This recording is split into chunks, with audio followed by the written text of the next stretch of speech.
Au sein de notre Union, 7 pays sur 8 ont ainsi fermé toutes leurs frontières dès la notification des premiers cas de Covid-19.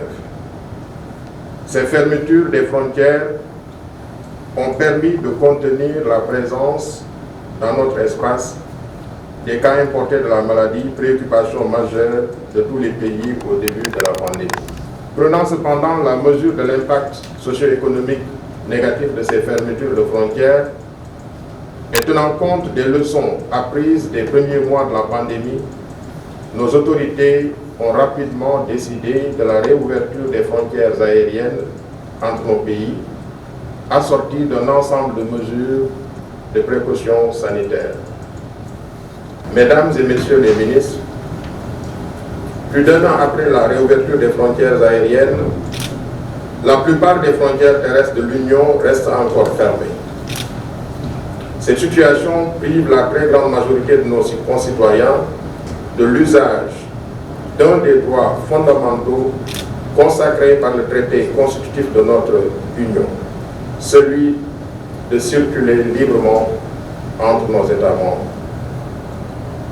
Bien que les urgences d'ordre sanitaire fassent partie des motifs prévus par le traité pour restreindre la liberté de circulation, il appartient aux décideurs que nous sommes de veiller à limiter cette restriction dans le temps.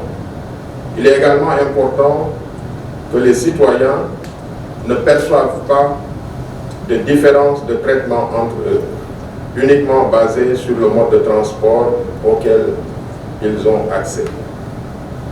C'est pour répondre à cette préoccupation forte que le président de la Conférence des chefs d'État et de gouvernement de notre Union, son Excellence M. Roch-Marc Christian Kaboré, a instruit la Commission à l'effet de lui formuler dans les meilleurs délais, en concertation avec les ministres que vous êtes, des propositions concrètes pour permettre la réouverture des frontières terrestres encore fermées entre nos États. Une fois adoptées, ces propositions seront transmises à ses pairs par le président de la conférence de notre Union.